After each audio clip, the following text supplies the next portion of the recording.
A paz do Senhor Jesus, estamos iniciando mais um Instantes Finais, a sua aula de profecia e de escatologia bíblica no seu lar. E desde já eu quero agradecer por suas orações, por sua audiência, a você que não perde os Instantes Finais, a você que acompanha a nossa programação pela TV ou pela internet, a você que tem feito da sua casa uma sala de aula, que está com a sua Bíblia, seu caderno de anotações, acompanhando a nossa programação. Que Deus te abençoe, que as bênçãos do Senhor Jesus continuem sendo derramadas sobre a sua vida, sobre a sua família. Seja muito bem-vindo aos Instantes Finais. Lembrando que o programa Instantes Finais, exibido nas segundas, terças e quartas-feiras, às 21h30, e também aos domingos, às 17h30. Eu quero agradecer a você que tem enriquecido o nosso programa, que tem enviado a sua mensagem, a sua pergunta. Saiba que a sua opinião é muito importante para nós. Por isso, você pode também enviar sua crítica, sua opinião e a sua sugestão para nós. Se você está acompanhando o nosso programa, você sabe que nós estamos estudando sobre a atualidade da mensagem dos profetas maiores, esse tema maravilhoso, esse tema extraordinário, onde estamos estudando esses livros denominados de livros proféticos, profetas maiores. São 4 profetas mais 5 livros, né? Isaías, Jeremias, Lamentações de Jeremias, Ezequiel e Daniel. Já estamos estudando as profecias de Ezequiel, esse livro maravilhoso, esse livro extraordinário, este homem de Deus que foi chamado para profetizar durante o cativeiro babilônico, né? É um dos profetas denominados de exílico. E quando você vê essa imagem, claro que é uma imagem ilustrativa, mas como que Ezequiel olhando para o alto, é porque esse profeta teve várias visões de Deus. Nos programas anteriores, nós estudamos sobre os seguintes temas: a justiça dos castigos de Deus, e estudamos também Deus não tem prazer na morte do ímpio. Esses programas já estão disponíveis lá no YouTube. Hoje estudaremos sobre o seguinte tema: castigo e perdão. Hoje vamos estudar um texto que está no capítulo de número 20 do livro de Ezequiel, onde Deus relembra o que aconteceu com o povo de Israel quando eles estavam lá no Egito.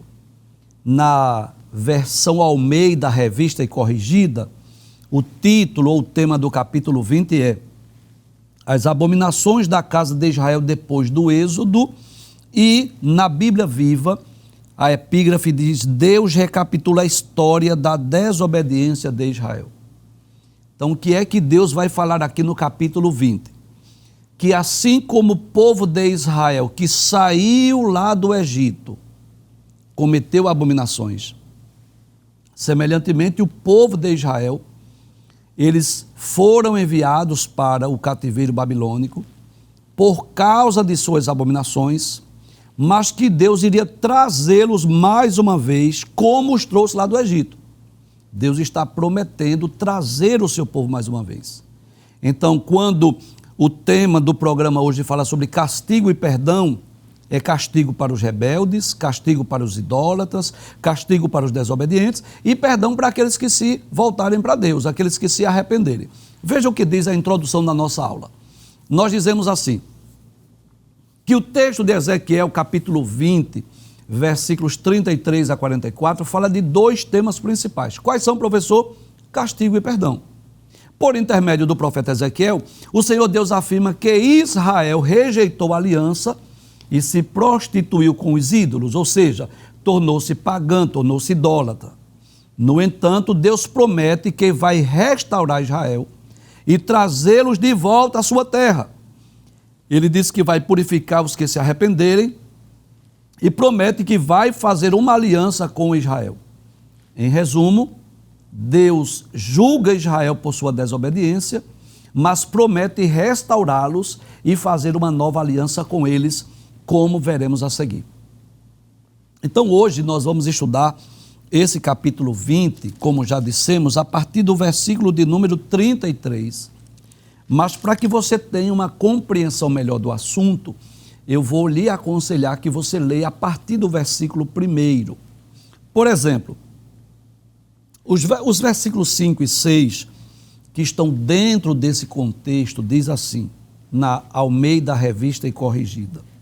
E dize-lhes, assim diz o Senhor Jeová: no dia em que escolhi Israel, levantei a mão para a descendência da casa de Jacó, e me dei a conhecer a eles na terra do Egito, e levantei a mão para eles, dizendo: eu sou o Senhor vosso Deus. Deus está lembrando daquele período que Deus os trouxe lá do Egito. Naquele dia, levantei a mão para eles, para os tirar da terra do Egito, para uma terra que tinha previsto para eles, a qual mana leite e mel, e é a glória de todas as terras. Só que nos versículos 7 e 8, Deus vai dizer que apesar de Deus ter tirado eles com mão forte, eles se corromperam, eles se perverteram, eles se tornaram idólatras. Diz assim: então lhes disse: cada um lance de si as abominações dos seus olhos, e não vos contamineis com os ídolos do Egito, eu sou o Senhor vosso Deus. Mas rebelaram-se contra mim, e não me quiseram ouvir. Ninguém lançava de si as abominações de seus olhos, nem deixava os ídolos do Egito. Então eu disse que derramaria sobre eles o meu furor, para cumprir a minha ira contra eles, no meio da terra do Egito. Então Deus está falando aqui que trouxe o seu povo do Egito com mão forte. Você sabe disso, né? Depois de um período de aproximadamente 4 séculos de escravidão, de domínio, o Egito oprimindo, os faraós oprimindo o povo hebreu, o povo clama. Deus levanta Moisés, manda as 10 pragas sobre o Egito, poupa os hebreus na terra de Gósen. Deus tira o povo do Egito lá com mão forte, abre as águas do Mar Vermelho. Durante 40 anos, milagres acontecem, coluna de nuvem de dia, coluna de fogo de noite, o maná que caía do céu, a rocha que dava água, as águas amargas de Mara que se tornam doces, vitória sobre os amalequitas. Deus vai guardando, livrando, protegendo o seu povo. E quando eles conquistam Canaã, em vez de terem o seu coração voltado para Deus, o que é que eles fazem?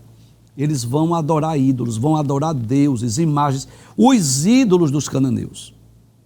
E essa foi a razão pela qual as 12 tribos foram levadas para o cativeiro. 10 tribos, chamadas de Reino do Norte, foram levadas pelo rei da Síria, e Judá e Benjamim, o Reino do Sul, foi levado lá para a Babilônia. Então, nos dias de Ezequiel, havia um grupo de judeus que ainda estavam lá em Jerusalém, e um grupo de judeus que já estavam lá em Babilônia. E Deus promete, através de Ezequiel, que vai trazer o seu povo mais uma vez. Da mesma forma que trouxe lá do Egito, iria trazer lá da Babilônia. Agora, isso ia resultar em quê? Também em castigo, para os rebeldes e para os desobedientes. Então, Deus, que é justo em suas ações, está trazendo nessa mensagem, tanto uma mensagem de restauração, quanto também uma mensagem de punição. Eu quero lhe convidar para você estar com a sua Bíblia aberta. Nós vamos colocar na tela a versão Nova Almeida atualizada. Eu estou aqui com 2 versões, a corrigida e a Bíblia Viva, para fazermos um comparativo das versões, para que você tenha uma compreensão melhor do assunto. Vamos ver o que diz a palavra de Deus. Castigo e perdão são 2 temas comuns nos livros proféticos. Através dos profetas, Deus denunciou pecado, Deus anunciou castigo e Deus também anunciou o perdão. Veja o que ele diz no versículo 33. Tão certo como eu vivo, diz o Senhor Deus, hei de reinar sobre vocês com mão poderosa, com braço estendido e derramar furor. Primeira pergunta que eu quero responder: por que é que Deus diz que vai reinar se ele já é rei, se ele já é senhor, se ele já é soberano? Simples. Quando Deus diz que vai reinar, ele está dizendo: eu vou agir, eu vou demonstrar que eu sou rei, eu vou demonstrar que eu estou reinando sobre vocês, eu vou deixar bem claro que eu domino sobre vocês. Aí ele vai dizer assim: tão certo como eu vivo, diz o Senhor Deus. Deixa eu mudar a frase para melhorar. Eu vou demonstrar que eu reino sobre vocês. E eu vou fazer isso de que forma? com mão poderosa e braço estendido e derramado furor. Então o desejo de Deus, qual é? É que o seu povo possa servi-lo, temê-lo, adorá-lo. Mas muitas vezes foi necessário castigo, foi necessário juízo. Por quê? Por causa das suas transgressões. E Deus anuncia aqui também que da mesma forma como trouxe o juízo sobre os egípcios, traria juízo também sobre as nações as quais dominaram o povo judeu, no caso aqui, o povo lá de Babilônia. Veja o que diz o versículo de número 34. Deus continua dizendo assim: vou tirá-los do meio dos povos e congregá-los das terras por onde vocês foram espalhados, com mão forte, com braço estendido e derramado furor. Deus está dizendo assim: eu vou trazer vocês mais uma vez, eu vou restaurá-los, eu vou fazer com que vocês voltem à terra de Canaã. Traz a tela. Nunca foi desejo de Deus que o seu povo fosse espalhado pela terra. Quantas dispersões, quantas invasões estrangeiras, quantas vezes o povo foi espalhado. Em 722, Reino do Norte foi para a Síria. De 605 até 586, o Reino do Sul foi levado para a Babilônia. Voltaram em 536 a.C., né? No ano 70 da era cristã, foram espalhados mais uma vez. Mas nunca foi desejo de Deus. Deus deu a terra de Canaã para ser sua propriedade peculiar, ser uma possessão perpétua. Mas por que foram espalhados? Pela rebeldia, pela desobediência, pela transgressão, por causa do paganismo, por causa da idolatria. A Bíblia deixa isso bem claro. Nos livros de Samuel, nos livros dos reis, nos livros das crônicas e nos livros proféticos. Mas Deus ainda tinha um projeto para esse povo. Que projeto era esse? Para que eles voltassem, para que eles mais uma vez povoassem a terra de Israel, a cidade de Jerusalém, porque iria enviar o Messias. Então Deus está dizendo que vai agir com mão forte, vai trazê-los mais uma vez. Deus é soberano. Deus, ele tem o poder, o domínio, o controle sobre todas as coisas. Deixa eu ler esse texto mais uma vez. Deus está dizendo que vai reinar sobre o povo e vai tirá-los do meio dos povos, ou seja, para onde eles foram espalhados. Vai congregá-los das terras por onde vocês foram espalhados. De que forma? Mão forte, braço estendido e derramado furor. Eu posso dizer que esta profecia, em certo aspecto, já se cumpriu. Por quê? Porque depois, do cativeiro babilônico, o povo retornou à sua pátria mais uma vez. Mas por conta da dispersão do ano 70, depois de Cristo, há judeus espalhados pelo mundo inteiro. E há um aspecto futuro também dessa profecia.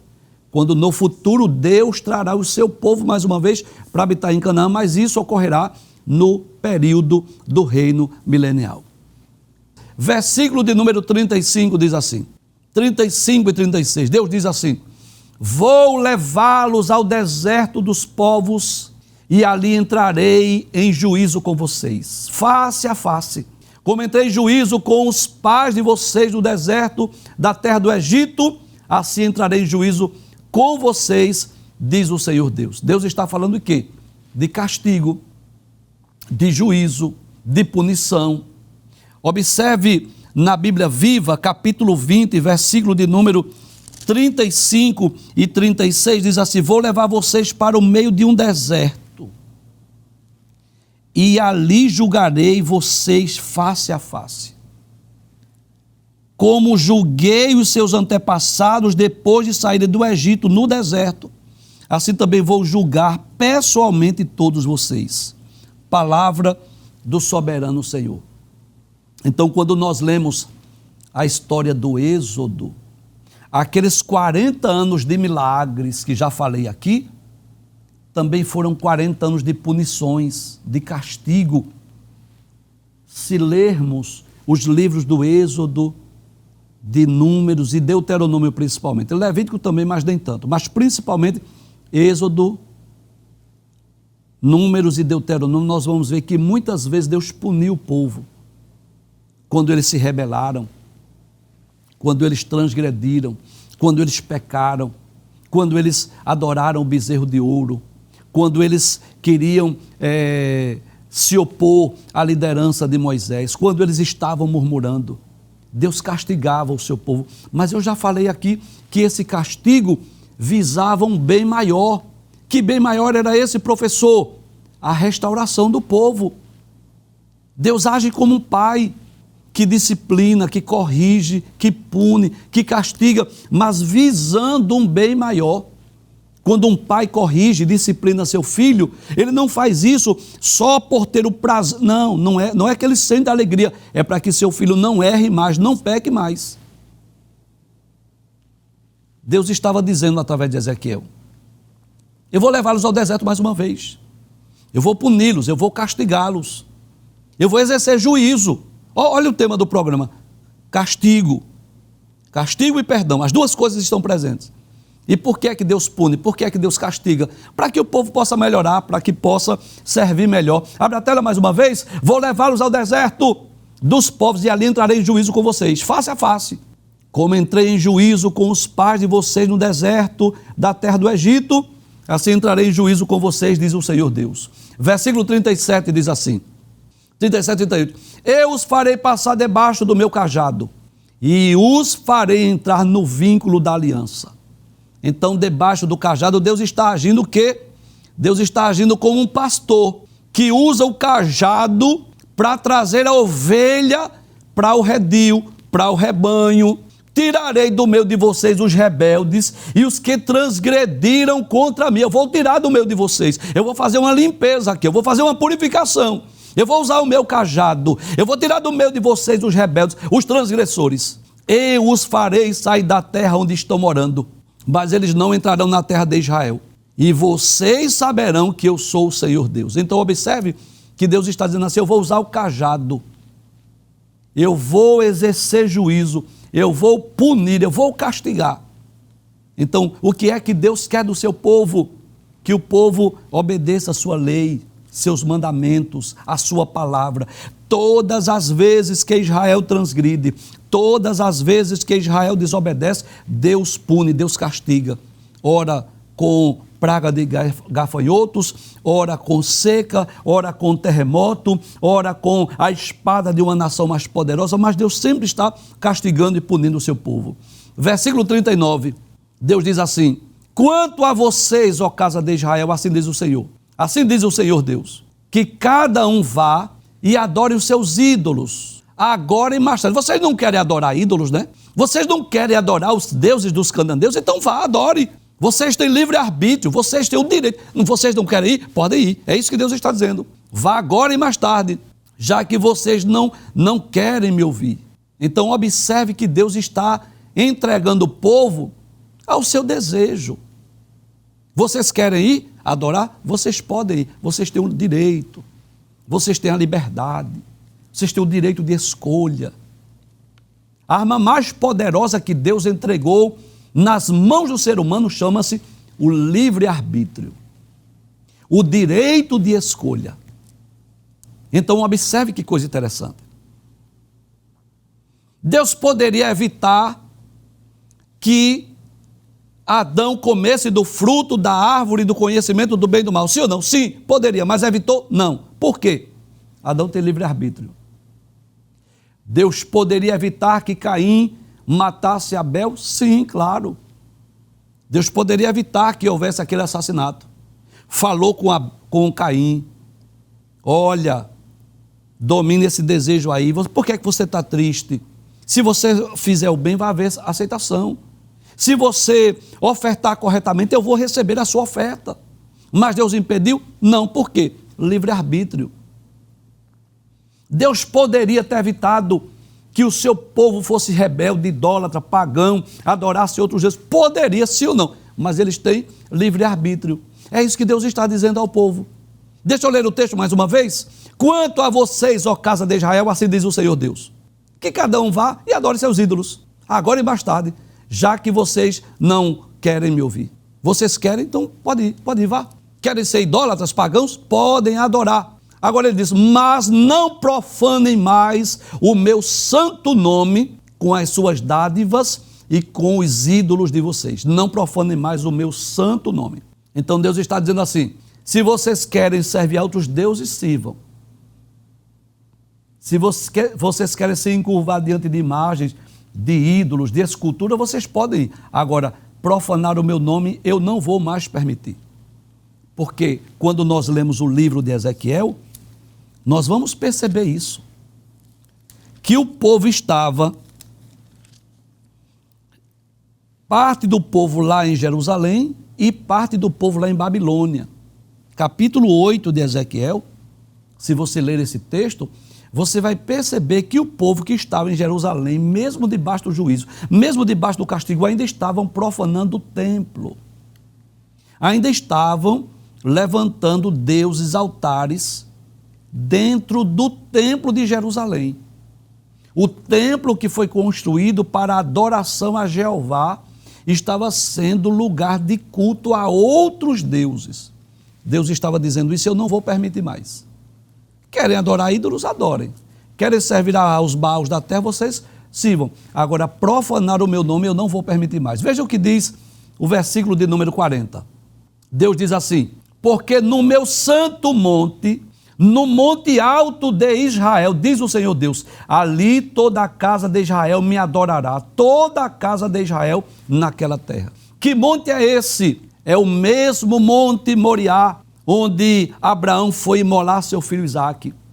É o mesmo monte onde foi construído o templo lá em Jerusalém.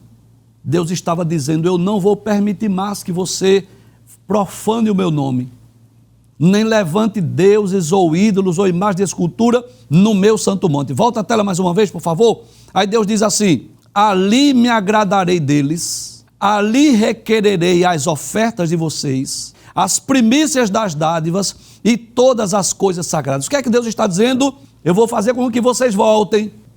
Eu vou restaurar mais uma vez o povo judeu. Eu vou trazê-los mais uma vez para Jerusalém.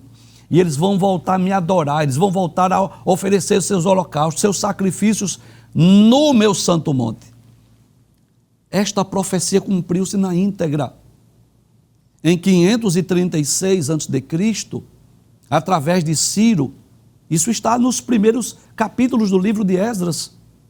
Deus permite que o povo volte. E é interessante isso, que Ciro ordena que o povo retorne à sua pátria e que levem os utensílios que foram trazidos de Jerusalém, foram levados à casa do Deus de Babilônia. Voltem. Para quê? Para reconstruir a casa, reconstruir o templo. Inclusive, nós vimos isso, que através da mensagem do profeta Ageu e Zacarias, o povo foi estimulado a voltar a construir o templo e a casa de Deus foi construída mais uma vez. E o que é que Deus quer? Deus quer primazia. Deus não divide a sua glória com ninguém. Deus estava repreendendo o povo de Israel porque estava cocheando em dois caminhos, em dois pensamentos. Era um povo pagão, um povo rebelde, um povo idólatra. Um povo que ora estava servindo a Deus no templo e outra hora estava servindo a imagem de escultura dentro do próprio templo em Jerusalém. Deus estava dizendo: eu não vou mais admitir isso. Eu vou punir os rebeldes, eu vou punir os idólatras, eu vou trazer vocês mais uma vez para vocês voltarem a me adorar aqui.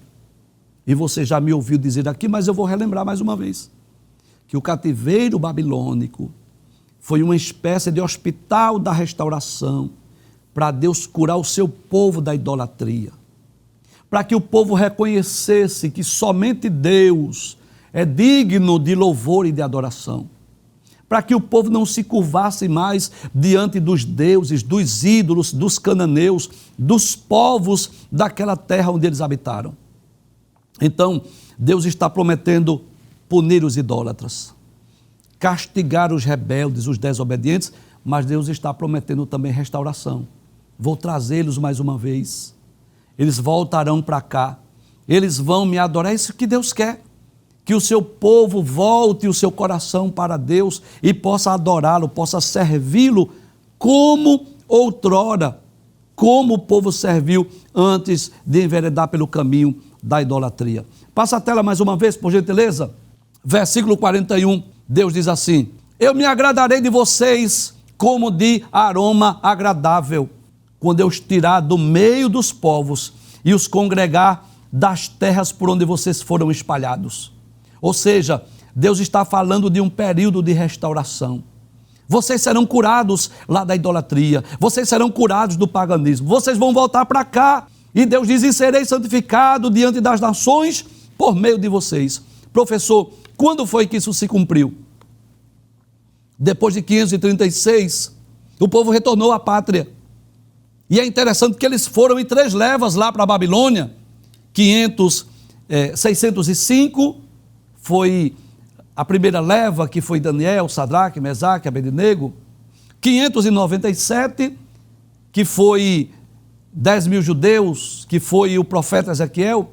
E 586, eles foram em 3 levas. E é interessante que eles voltaram em 3 levas também. Depois de 536, voltaram em 3 levas. Primeiro voltaram com Zorobabel. Para quê? Reconstruir o templo. Porque na visão de Deus, antes mesmo de restaurar a cidade, antes mesmo de reconstruir os muros, antes mesmo de restaurar as ruas de Jerusalém, eles precisavam primeiro reconstruir o templo. E voltaram com Zorobabel para quê? Para reconstruir o templo. Depois voltou uma segunda leva com quem? Com Esdras. Para quê? Para restaurar o culto. Voltarem a oferecer holocaustos e sacrifícios. Depois é que volta com Neemias. Então, humanamente falando, deveria ser o inverso. Primeiro vamos restaurar os muros, depois a cidade e depois deixar o templo.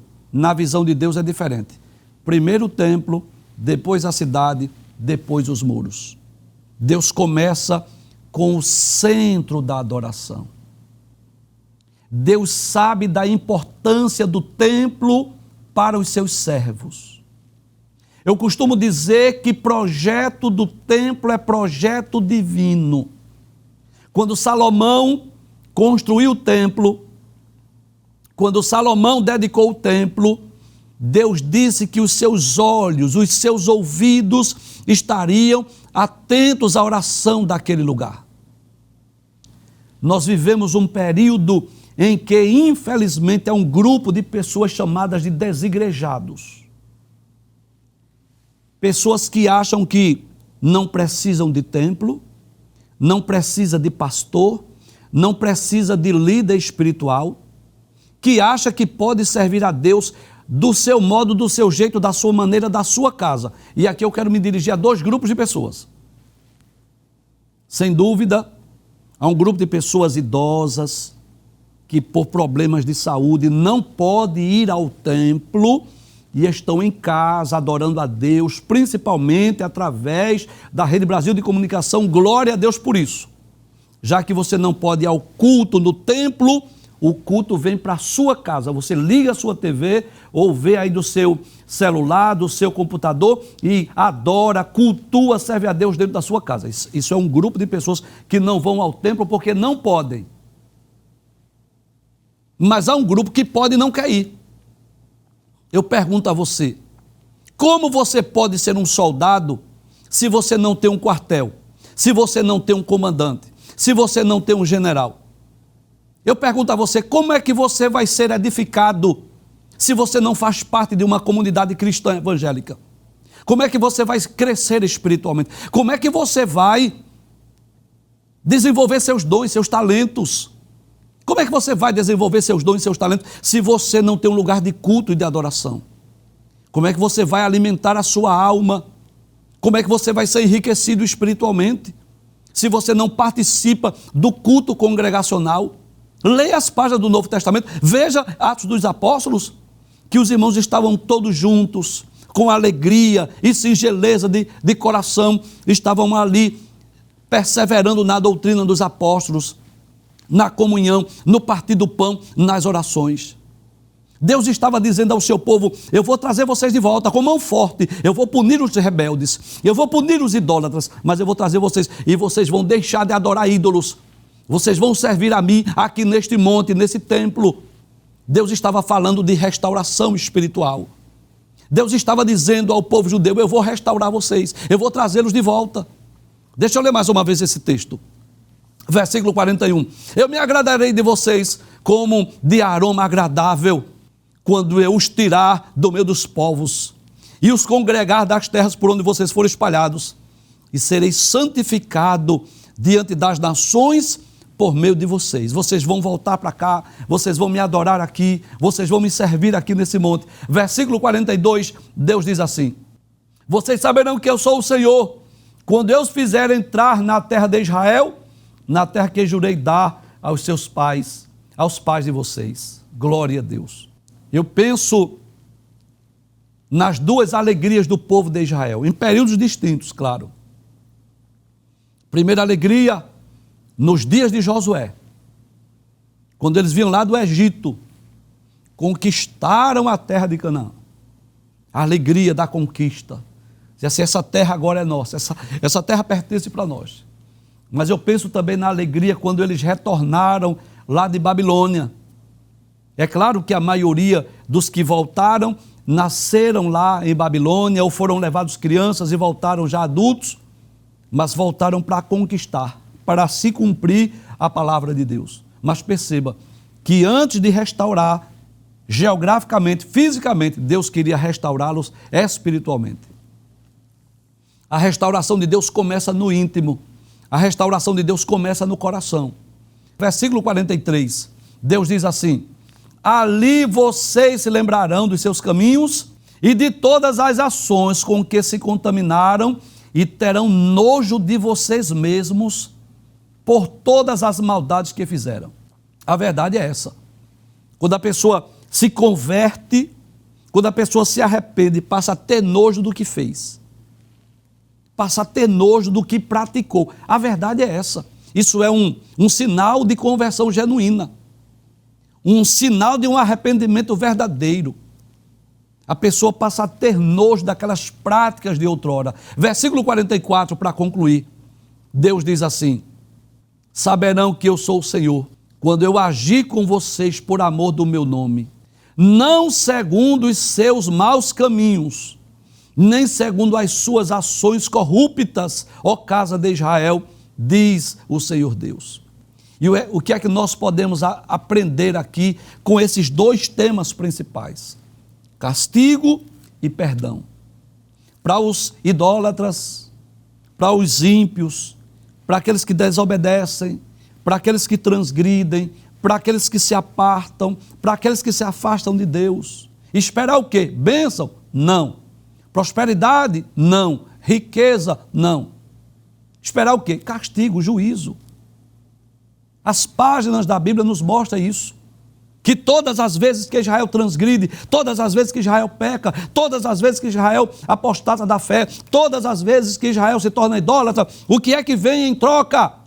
Juízo, castigo, praga de gafanhotos, secas, terremotos, fome, miséria, espada. Mas quando Israel reconhece o seu erro, quando Israel reconhece o seu pecado, quando Israel abandona suas práticas idólatras, suas práticas pagãs, quando eles quebram os seus ídolos, quando eles se voltam para Deus, o que é que vem? Perdão, prosperidade. Deus restaura a sua vida espiritual e começa a abençoar o seu povo, a abençoar a sua pátria. É só nós lermos o que ocorreu com o povo de Judá nos dias do rei Joás, nos dias do rei Ezequias, nos dias do rei Josias. Aqueles reis que foram poderosamente usados por Deus para trazer restauração, para abolir a idolatria, para restaurar o templo, para renovar o pacto, renovar a aliança. Quando eles faziam isso, as portas dos céus se abriam para que bênçãos viessem sobre eles. E hoje a história se repete. Deus continua agindo da mesma forma, porque Deus age através de princípios. Para uma nação rebelde, que transgride as suas leis, seus mandamentos, se rebela contra Deus, vai esperar o quê? Bênção, prosperidade? Não, juízo, castigo. Mas para aqueles que reconhecem seu erro e se voltam para Deus, Deus está pronto a perdoá-los, restaurá-los e abençoar. Essa é a mensagem de Ezequiel para os nossos dias.